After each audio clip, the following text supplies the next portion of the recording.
Welcome back to my channel. বন্ধুরা কেমন আছেন সবাই? আশা করি সবাই ভালো আছেন। আলহামদুলিল্লাহ আমিও খুব ভালো আছি। তো বন্ধুরা এখন হচ্ছে সকাল 8টা বাজে। এখন থেকে আমি ভিডিওটা শুরু করলাম। তো সারাদিন কী করি না করি সব কিছু আপনাদের সাথে শেয়ার করব। তো এখন হচ্ছে আমার হাজব্যান্ড বাজার করে নিয়ে আসে সকালের বাজার থেকে।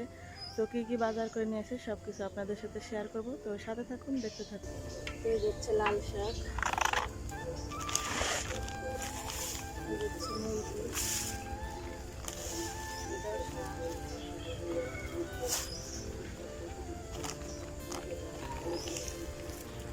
আটা কিনে আনছে,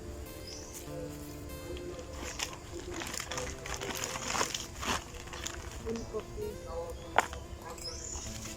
শ্যাম্পু আনছে,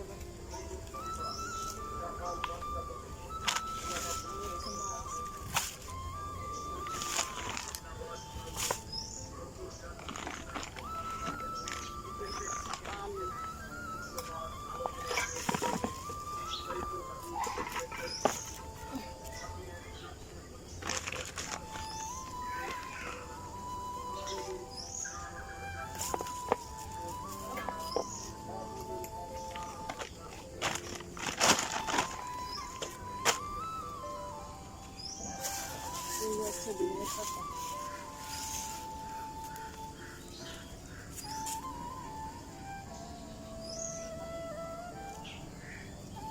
এগুলো হচ্ছে কাঁচামরিচ।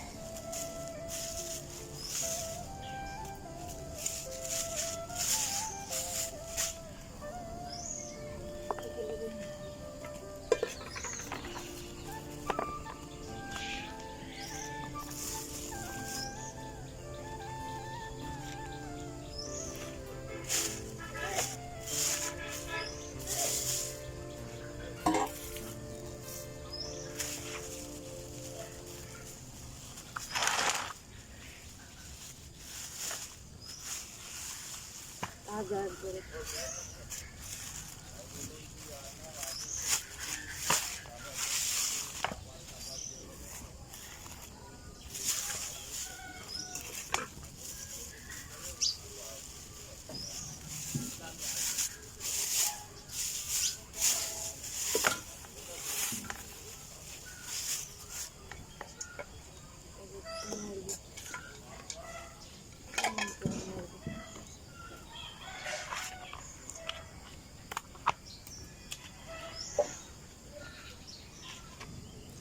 তো এই যে হচ্ছে তাজা তাজা মাছ, আর এটা হচ্ছে মুরগি, আর এই যে হচ্ছে ফুলকপি, কাঁচামরিচ, আলু, আর এই যে হচ্ছে শাক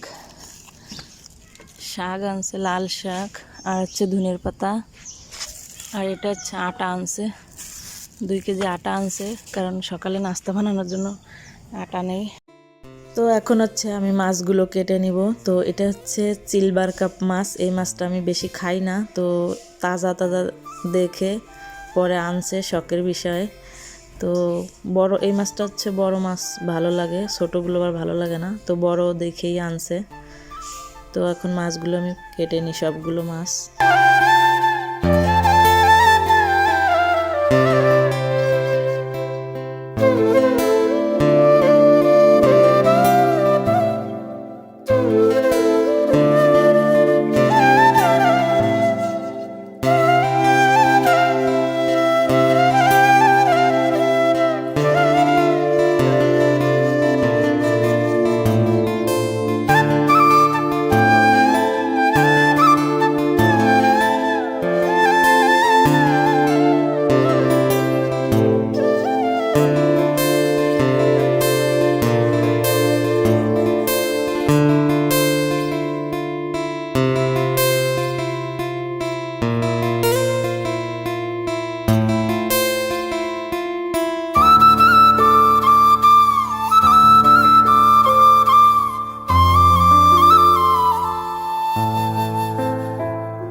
বন্ধুরা মাছ কাটা হয়ে গেল, এখন হচ্ছে আমি লাল শাকগুলো বেছে নিব। আর লাল শাক হচ্ছে 5 মুঠা, তো আমি হচ্ছে 3 মুঠা বেছে নিচ্ছি।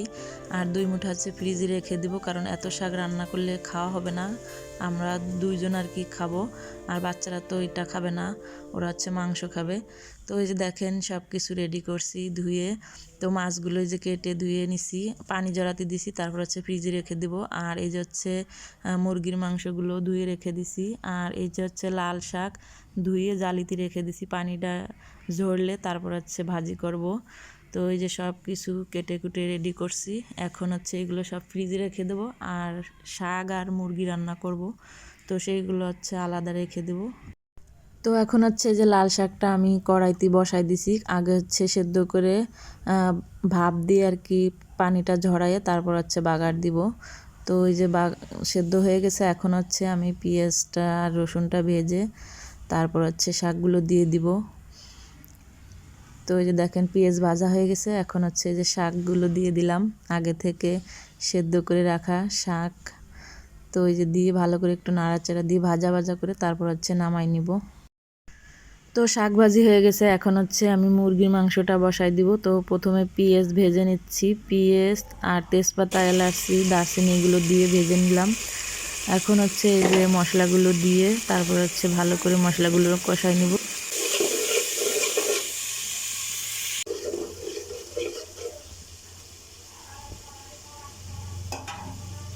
তো আমার মশলাগুলো কষানো হয়ে গেছে, এখন হচ্ছে আমি মাংসগুলো দিয়ে দিব। আর এই মাংসের ভিতরে হচ্ছে আলু দিছি 2টা, আর হচ্ছে পেঁপে দিছি অল্প একটুকু পেঁপে দিছি, কারণ পেঁপে তরকারি আর কি আমার হাজব্যান্ড খেতে চায়, এই জন্য বলছে মাংসের ভিতরে একটু পেঁপে দিও। আর আলু হচ্ছে বাচ্চারা খাবে, এই জন্য ওদের জন্য আলু দিছি। তো সব একসাথে দিয়ে মাংস, আলু, পেঁপে সব একসাথে দিয়ে ভালো করে আমি কষাই নিব। কষাইয়ে তারপর হচ্ছে অল্প করে ঝোলের পানি দিয়ে দিব। তো এই যে ভালো করে একটু নাড়াচাড়া দিয়ে তারপর হচ্ছে ঢেকে দিব। তো এই যে দেখেন মাংসটা ভালো করে কষানো হয়ে গেছে, তেল বের হচ্ছে কষানোতে। তো এখন হচ্ছে আমি পানি দিয়ে দিব। তো এই যে দেখেন অল্প করে পানি দিয়ে দিছি। তো আমার মাংস রান্না প্রায় কমপ্লিট হয়ে আসছে। তো বন্ধুরা, আমি যে মাংস রান্না করছি আপনারা হয়তো দেখে বলতেই পারেন যে তরকারি এত সাদা হয়েছে কেন। তো আপনাদের আগের ভিডিওতে বলছি, এখনও বলতেছি যে আমার হাজব্যান্ড আর হচ্ছে আমার বাচ্চারা ওরা হচ্ছে প্রচুর ঝাল কম খায়, এই জন্য হচ্ছে আমি তরকারিতে ঝাল কম দিই, কাঁচামরিচ দিই, তবে শুকনা মরিচটা একটু কম খাই, এই জন্য হচ্ছে এরকম সাদা সাদা লাগে। তো এই যে দেখেন আমার রান্নাটা কমপ্লিট। তো বন্ধুরা, দুপুরে রান্না বাড়া কমপ্লিট, এখন হচ্ছে আমার হাজব্যান্ড গাড়ি ধুচ্ছে, দেখেন গাড়ি পরিষ্কার করতেছে।